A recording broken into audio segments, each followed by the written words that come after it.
우리가 지난주 잠시 살펴보자면 예수님께서는 이파리가 무성한 무화과 나무를 보시고 저주하셨습니다. 왜요? 이때 맺어야 할 열매를 맺지 않았기 때문입니다. 여러분, 그 무화과 나무는 무엇을 상징했을까요? 먼저는 이스라엘 백성들의 영적 상태를 상징했습니다. 그리고 오늘 이 시대를 살아가는 우리의 영적 상태를 상징합니다.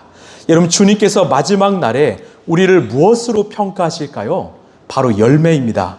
성경은 열매를 이렇게 표현합니다. 갈라디아서 5장 22, 23절을 보시면 성령의 열매는 사랑과 기쁨과 화평과 인내와 친절과 선함과 신실과 온유와 절제이다.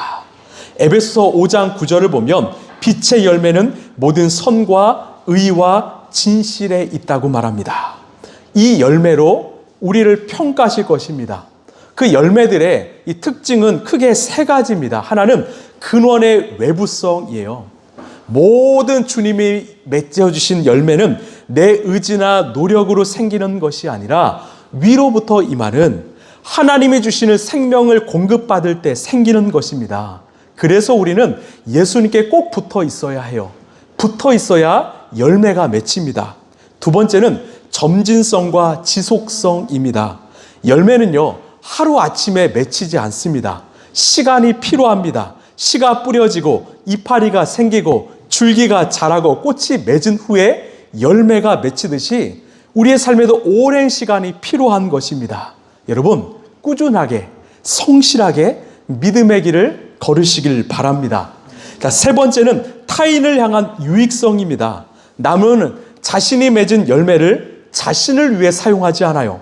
타인과 공동체를 위해 사용합니다. 결국 내가 맺은 열매는 나를 증명하는 도구가 아니라 이웃과 세상을 살리는 하나님의 도구임을 믿으시길 바랍니다.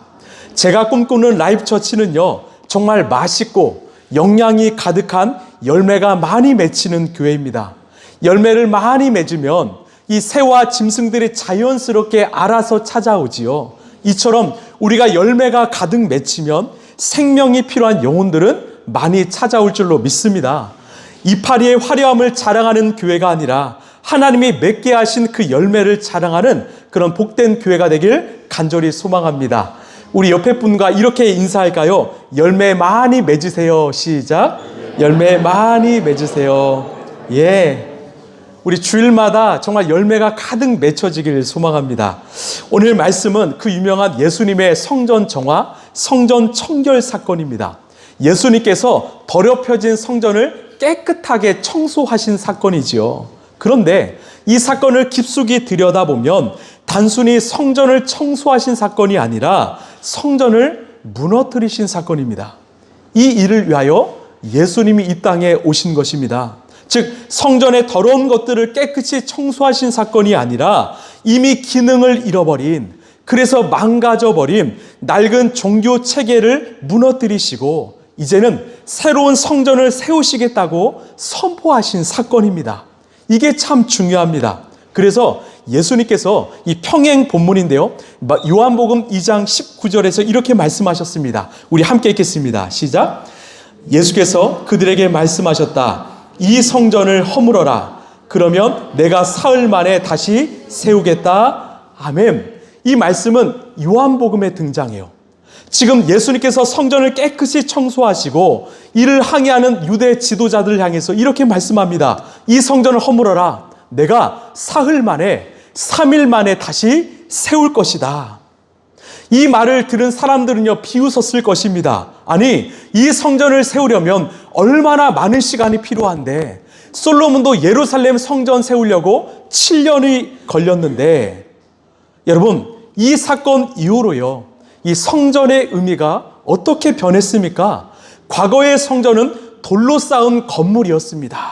그곳에 하나님 계신다. 그러나 예수님이 이 땅에 오셔서 십자가 달려 죽으시고 부활하신 후에는 어떻게 변했습니까? 세 가지입니다. 먼저는 우리 예수님이 성전이 되셨습니다. 우리 요한복음 22장 21절입니다. 시작.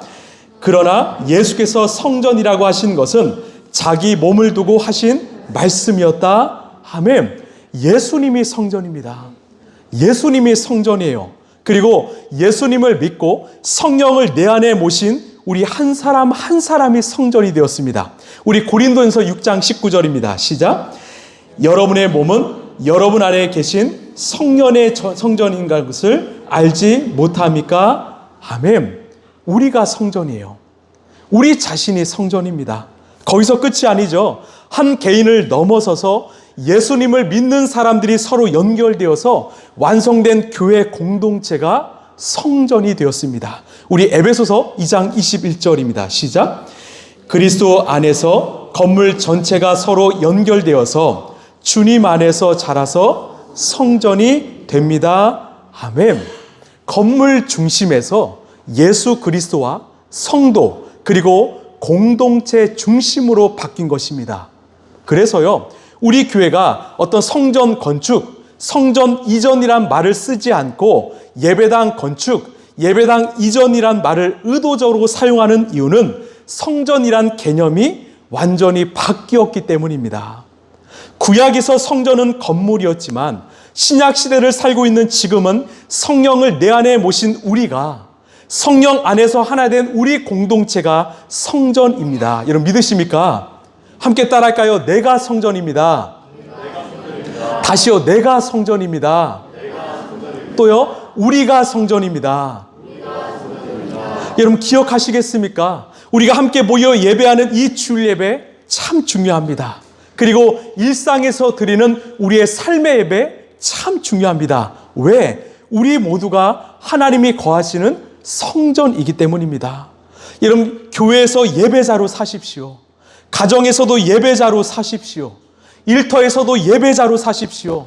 누구를 만나든지 예배하는 마음으로 만나십시오. 그 삶이 하나님이 기뻐하시는 성전의 삶일 줄로 믿습니다.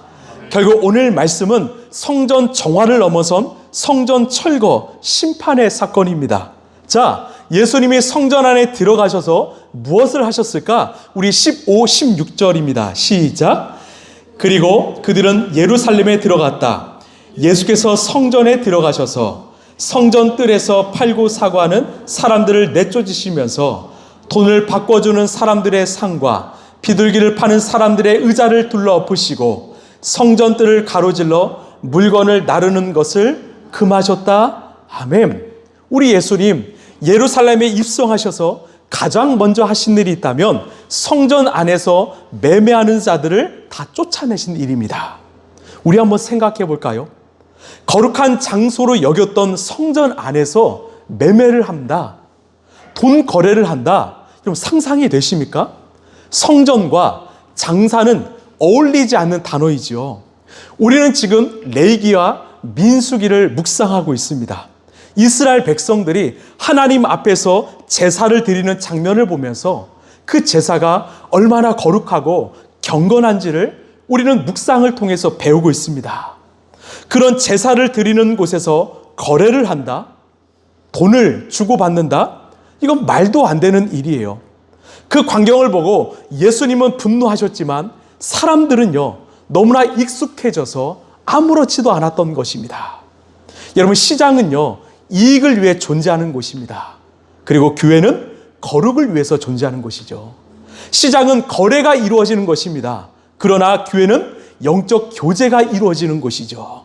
목적과 방향이 완전히 다른 곳인데 성전이 시장과 똑같이 변한 것입니다.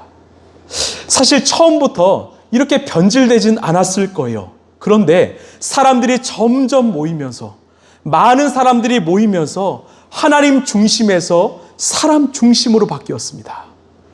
하나님의 유익 기쁨을 위해서 이제는 사람의 유익과 기쁨을 위해서 그 기준이 바뀌게 된 거예요. 그때 변질이 찾아온 겁니다. 당시 성전은 정직과 진실과 거룩의 상징이 아니라 부정과 부패의 상징이 되어버렸습니다. 대표적인 것이 있다면 바로 성전세입니다. 당시 이스라엘은요, 로마 제국의 식민지였죠. 그래서 사람들은 평소에 로마 화폐인 이 데나리온을 사용했습니다. 성전세라고 해서 1년에 한 번 성전에 들어가려면 꼭 세금을 내야 했어요. 성전세는 모든 유대인 성인 남성이 예루살렘 성전의 유지와 보수 그리고 매일 드려지는 공적 제사 비용을 충당하기 위해 매년 의무적으로 납부했던 종교세입니다. 그런데요, 성전에서 일하는 지도자들이 성전세를 평소에 잘 사용하는 데나리온이 아니라 세겔로 받았던 거예요. 당시 사람들에게는 이 세겔이 별로 없었습니다. 그래서 성전 안에는 돈을 바꿔주는 환전상이 존재했습니다. 그 사람에게 가서 데나리온을 세겔로 바꾸었던 겁니다. 그런데 문제가 뭘까요? 환전을 하는데 너무나 높은 수수료를 받는 거예요. 그 수수료 어디 갔을까요? 바로 환전상과 유대 지도자들의 주머니에 들어갔습니다. 마치 중세시대의 모습과 똑같지요. 거기서 끝이 아닙니다. 제사를 지내려면 흠이 없는 짐승을 데리고 와야 했습니다. 그런데 제사장들이 파악해서 직접 데리고 온 짐승들에게는 매우 엄격한 기준의 잣대를 들이댔어요. 이 짐승 직접 가져오셨죠? 흠이 너무나 많네요. 이 짐승으로는 제사를 드릴 수 없어요. 대신에 저기 가서 성전 안에서 파는 짐승을 사서 제사를 드리세요. 이미 흠이 없다는 공인을 받았기 때문에 그 짐승을 사라고 권유했습니다. 그런데 문제가 뭘까요? 그 짐승이 너무 비싼 겁니다. 가격을 높게 측정했어요. 가난한 백성들은 눈물을 머금고 그 비싼 짐승을 사야만 했습니다. 여러분, 지금 성전 안에서 일하는 제사장들의 관심은 무엇입니까? 성전을 섬기는 사람들의 관심은 무엇입니까? 하나님께 드리는 참된 예배, 진실한 예배가 아니라 백성들을 위하여 충고하는 기도가 아니라 어떻게 하면 돈을 더 많이 벌 수 있을까? 더 돈을 많이 모을 수 있을까? 여기에 혈안이 되었던 겁니다. 이번 달 매출이 지난달보다 더 높아졌다? 축하 파티를 하는 거예요. 이 성전 공동체는 이미 탐욕의 집단이 되어버렸습니다. 여러분, 이런 사람들이 드리는 예배는 어떤 예배였을까요? 진실된 예배, 거룩한 예배가 아니라 자신의 욕망을 투영하고 복과 성공을 구하는 기복적 예배로 변질되지 않았을까요? 이것은 우리 한국교회의 자화상과 같습니다. 우리가 본질을 잃어버리면 변질은 가속화되기 시작합니다. 이 교회 안에서 하나님이 부어주시는 은혜와 사랑을 공급받아야 하는데, 하나님의 은혜로 우리가 회복과 치유를 경험해야 하는데, 어떻게 하면 서로 자랑할까? 더 성공할까? 더 많이 모을까? 이 탐욕의 집단으로 변질되어 가는 것입니다. 여러분, 교회가 이 땅에 존재해야 하는 이유가 무엇입니까? 바로 예배입니다. 예배보다 더 중요한 것은 없지요. 예배보다 더 우선되는 것은 없습니다. 그럼 제가 질문 하나 할까요? 왜 우리는 이 주일에, 일요일에 교회에 모여서 예배해야 할까요? 다시요. 왜 우리는 이 주일에 교회에 모여서 예배해야 할까요? 우리가 잘 알고 있지만 아주 기본적인 것이기 때문에 다시 재확인하길 원하는데요. 먼저 주일이라는 단어를 알아야 합니다. 주일은 바로 주님의 날의 약자이지요. 원래 구약에서의 안식일은 토요일이었습니다. 일요일에 하나님께서 세상을 처음 창조를 시작하시고 일곱째 되는 토요일에 안식하셨습니다. 그래서 구약 시대는 이 토요일에 모여서 제사를 드렸지요. 그런데 우리 기독교는요, 일요일에 모여 예배를 드립니다. 왜요? 바로 예수님께서 십자가에서 부활하신 날이 일요일이기 때문입니다. 금요일에 십자가 달려 돌아가셨고 사흘 만인 일요일에 부활하셨기 때문입니다. 그래서 주일은요, 죄로 인하여 죽었던 우리 인간에게 새로운 생명을 부여하는 재창조의 날입니다. 초대교회 성도들은 이 부활의 사건을 기억하기 위하여 주일에 모여 예배하기 시작했습니다. 그때부터 지금까지 우리는 일요일을 주의 날, 우리 주님의 날이라고 부르고 주일에 모여서 예배하는 것입니다.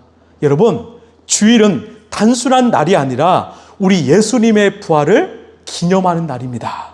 그래서 매 주일은 작은 부활절이에요. 매 주일은 작은 부활절입니다. 예수님의 부활이 우리에게 새 생명으로 임했음을 기억하시고 감사함으로 예배드리는 저와 여러분 되길 간절히 소망합니다. 자, 그럼 주일에 예배하긴 하는데 왜 굳이 교회에 모여서 예배를 드려야 하는가? 세 가지입니다. 하나는 성경에서 말하는 교회를 헬라어로 에클레시아라고 하죠. 이 에클레시아는 하나님으로부터 부름받은 사람들의 모임입니다. 여기서 방점은 모임이에요. 교회는 모임이고 연합입니다. 누가 우리를 교회로 부르셨습니까? 하나님이 부르셨어요. 하나님께서 우리를 한 몸 되게 하셨고 하나님이 우리를 모이게 하셨다는 것입니다. 여러분, 몸이 떨어져 있으면 제 기능을 발휘할 수 없듯이 교회 공동체 식구들이 함께 모여 예배할 때 우리는 한 몸이 되고 그 몸으로 드리는 예배를 주님께서 기뻐 받으신다는 것입니다. 먼저는 하나님이 부르셨다는 거예요. 두 번째는요, 함께 모여드리는 공적 예배는 우리가 세상에 속하지 않고 하나님께 속했다는 것을 보여주는 가장 강력한 선포입니다. 성도들이 한 목소리로 찬양을 하고요, 같은 말씀을 듣고 함께 기도하는 행위는 우리가 세상이 아니라 하나님께 속해 있음을 선포하는 거룩한 행위입니다. 이 공적 모임을 통해서 우리는 함께 하나님 나라를 세워가는 것입니다. 그래서 우리는 모여 예배해야 합니다. 마지막 세 번째는요, 성도의 교제를 위해서 우리는 모여야 합니다. 이 교제는 단순한 대화가 아닙니다. 우리 히브리서 10장 24, 25절입니다. 시작. 그리고 서로 마음을 써서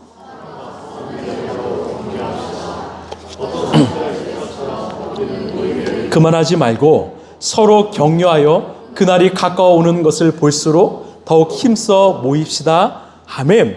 우리가 모이는 이유는 단순히 설교를 듣기 위함이 아니라 서로 사랑하고 선한 일을 하고 격려하고 또 기도해 주기 위해서 모여야 한다고 주님은 말씀합니다.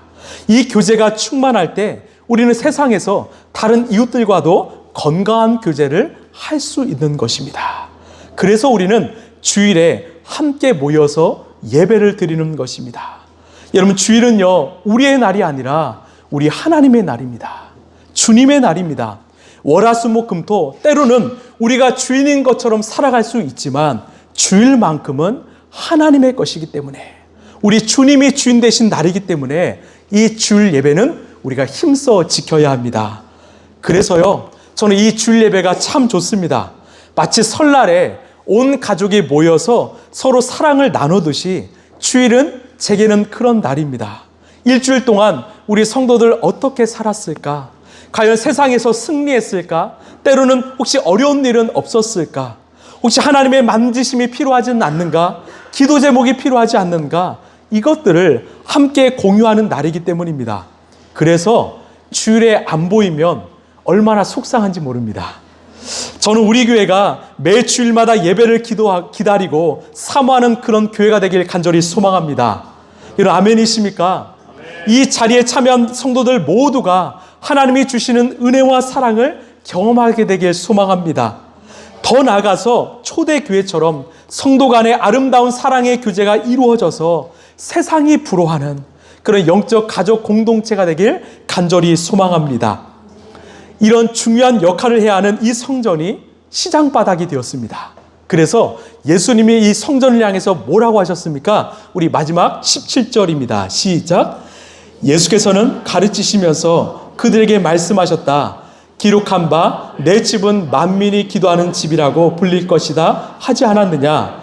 그런데 너희는 그곳을 강도의 소굴로 만들어버렸다. 아멘. 그 모습을 보시고 강도의 소굴이라고 말씀하셨어요. 여러분, 성전이, 교회가 거룩함을 잃어버리면 강도의 소굴, 탐욕의 무덤이 되는 것입니다. 여러분, 우리는 어떠합니까? 우리의 인생은요, 우리의 삶은 거룩한 성전입니까? 아니면 강도의 소굴입니까? 우리의 중심, 우리의 마음은 어떠합니까? 하나님의 인재를 구하고 성령 충만을 구하는 성전입니까? 아니면 끝없이 욕심을 원하는 강도의 소굴입니까? 오늘 예수님께서 이 성전을 향해서 내 집은 만민이 기도하는 집이다라고 정의하셨습니다. 여러분, 이 말을 꼭 기억하십시오. 내 집은 만민이 기도하는 집이다. 성전은 만민이 기도하는 집이야. 먼저 내 집이라고 말씀하세요. 성전의 주인은 너희들이 아니라 나라는 것입니다. 하나님이라는 거죠. 하나님이 우리 인생의 주인 되실 때 그 인생은 성전이 될 수 있는 것입니다. 여러분 믿으십니까? 그리고 성전은요, 만민, 즉 모든 사람들이 들어올 수 있는 곳입니다. 당시 예루살렘 성전은 철저하게 구분해 놓았습니다. 유대인들만 들어갈 수 있는 공간이 있었고 이방인들만 들어갈 수 있는 공간이 있었어요.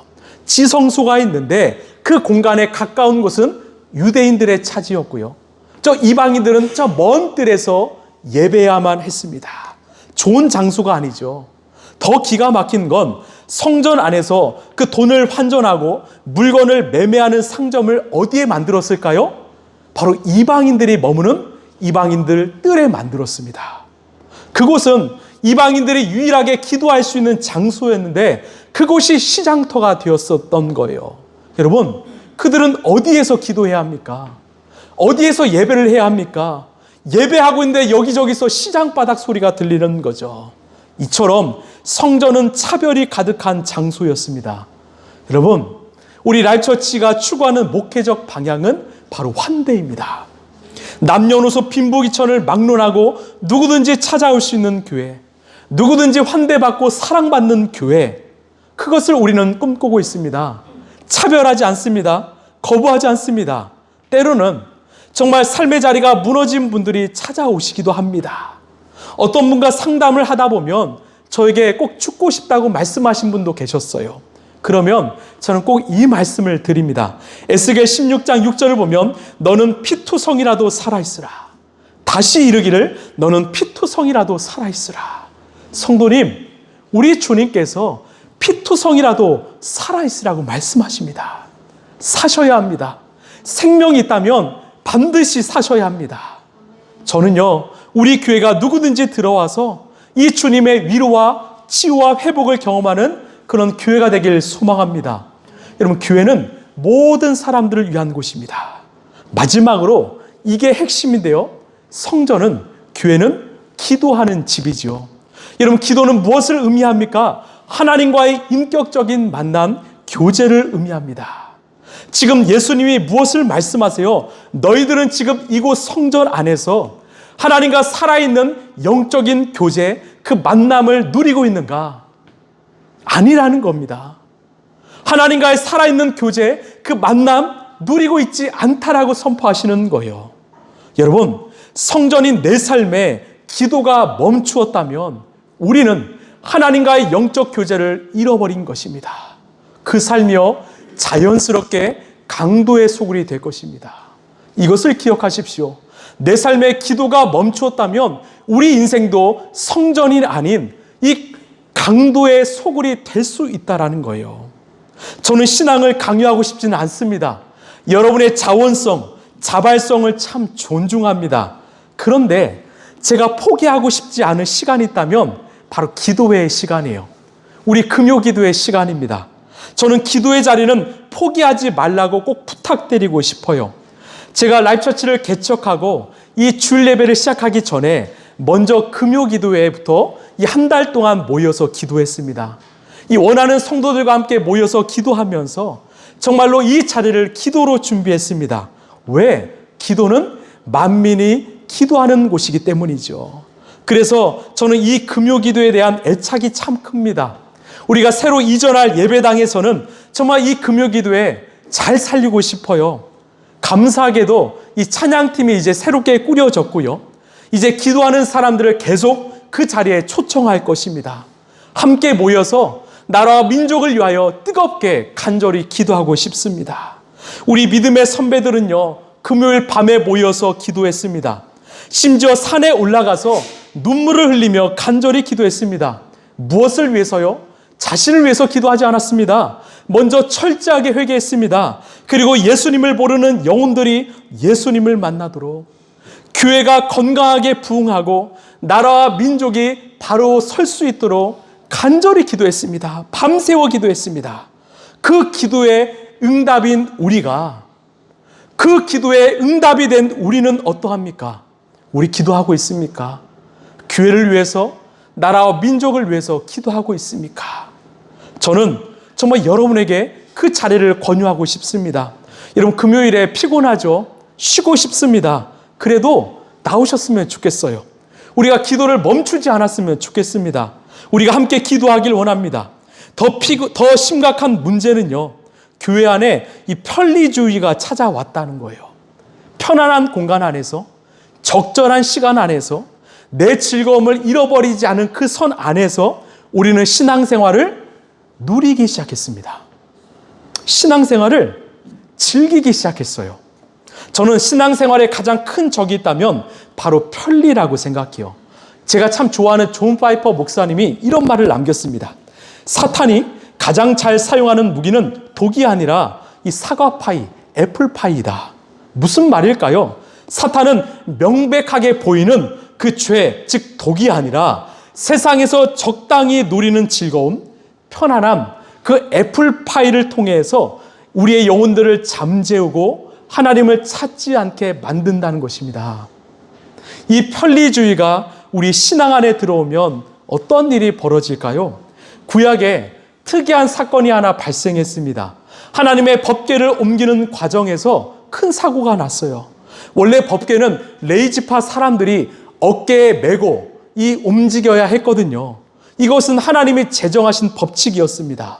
법궤의 무게는 약 150km에서 200km 정도 된다고 합니다. 무겁습니다. 그래도 사람들이 직접 어깨에 메고 날라야 했습니다. 그런데 사무엘하 6장, 역대상 15장을 보면 이 무거운 법궤를 편리하게 나르기 위해서 이 아비나답의 아들 우사와 아요가 소가 끄는 수레에 실었습니다. 그리고 날랐던 거예요. 그런데 갑자기 소가 날뛰더니 수레에서 법궤가 떨어지려고 하는 그때 그 우사가 손을 내밀어서 법궤를 잡았습니다. 어떻게 되었을까요? 그 자리에서 우사는 죽고 말았습니다. 베레스 우사라고 하죠. 이 사건이 의미하는 것은 뭘까요? 역대상 15장 우리 13, 15절입니다. 시작. 지난번에는 여러분이 매지 않았으므로 주 우리 하나님께서 우리를 치셨습니다. 우리가 그분께 규례대로 하지 않아서 그렇게 된 것입니다. 레위 자손은 모세가 명령한 하나님의 말씀대로 하나님의 궤를 채에 꿰어 그들의 어깨에 메었다. 아멘. 하나님이 말씀하신 방법을 버리고 우리 인간들이 만들어낸 편리한 방법을 택했기 때문에 문제가 발생한 겁니다. 우리 한번 자신을 돌아볼까요? 우리는 편리함을 이용하고 있지는 않습니까? 그 신앙의 편리주의를 경계하시길 바랍니다. 헌신이 없는, 어떤 수고가 없는, 훈련이 없는 신앙을 경계하시길 바랍니다.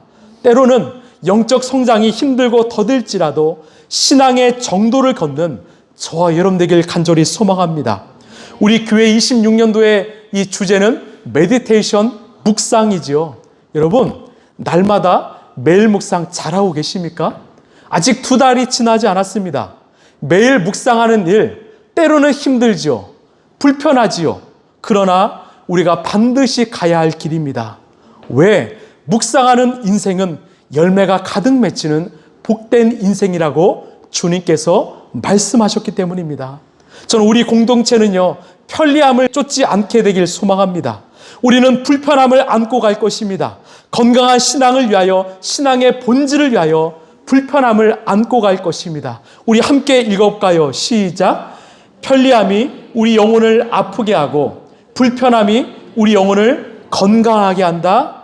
예, 편리함이 우리 영혼을 아프게 하고요, 불편함이 우리 영혼을 건강하게 합니다.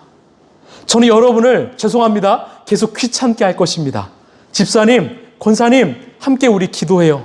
우리 청년들 나와서 우리 나라와 민족을 위해 기도해요. 그리고 우리 매일 묵상해요. 말씀 빠지지 않고 봐요. 왜? 그래야 우리 영혼이 살기 때문입니다. 오늘 또 사탄은 우리에게 보여지는 독이 아니라 달콤한 애플파이로 우리를 유혹하고 있습니다.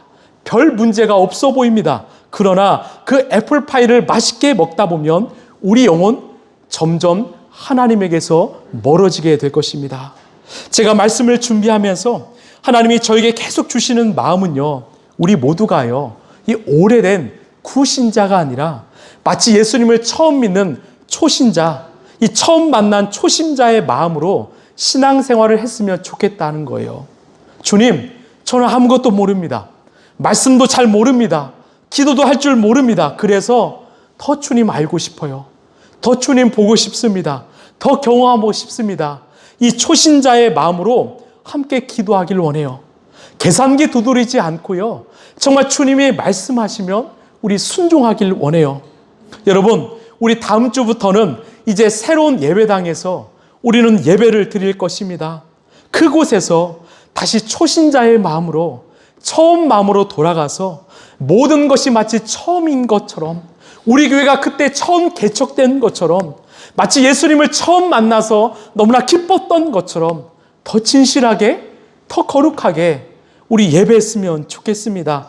그때 예수님은 우리 안에 임하셔서 예수님의 보혈로 우리의 더럽혀진 이 성전의 묵은 때를 깨끗이 씻겨 주실 것입니다. 말씀을 마무리합니다. 오늘 예수님의 성전을 깨끗이 청소하셨습니다. 여러분, 성전은 누구입니까? 바로 저와 여러분입니다. 이게 얼마나 놀라운 선포인지 몰라요. 하나님께서 연약한 우리 인간을 향하여, 우리 인생을 향하여 하나님이 거하시고 하나님이 사용하시는 성전이라고 말씀하십니다. 너희는 성전이야. 너희 성전이야. 거룩하라. 오늘 우리 자신을 한번 돌아보길 원합니다. 혹시 우리 안에도 유대인과 이방인의 공간을 구분해 놓은 차별의 벽은 없습니까? 성전은 기도하는 하나님의 집인데 기도하기보다는 이 애플파이를 먹으면서 세상의 즐거움을 쫓고 있지는 않습니까? 계산기를 두드리고 있지는 않습니까? 우리의 욕심과 자랑이 가득한 그 시장터가 되어버리진 않았습니까? 여러분, 우리의 성전이 오염된다면 오늘 이 시간 예수 그리스도의 보혈로 깨끗함을 받는 역사가 일어나길 간절히 소망합니다. 그리고 다시 초신자의 마음으로 돌아가길 원해요. 내가 다 알아. 나 다 해봤어. 이런 마음이 아니라 주님, 저 모릅니다. 아직 모릅니다. 아직 배울 것도 많고 아직 알아갈 것도 참 많습니다. 그래서 더 주님 보고 싶습니다. 더 주님 알고 싶습니다. 더 예배하길 원합니다. 더 주님 사랑합니다. 여러분, 편리함을 거부하시고 정도를 걸으시길 바랍니다. 그래서 우리의 신앙이요 점점 더 성장하길 원해요. 그때 우리는 거룩한 하나님의 성전이 될 것이고 그 성전을 통해서 주님은 영광 받으시고 우리 인생과 우리 공동체를 놀랍게 사용하실 줄로 믿습니다. 우리 오늘 말씀을 생각하면서 우리 함께 찬양 고백하고 기도했으면 좋겠습니다.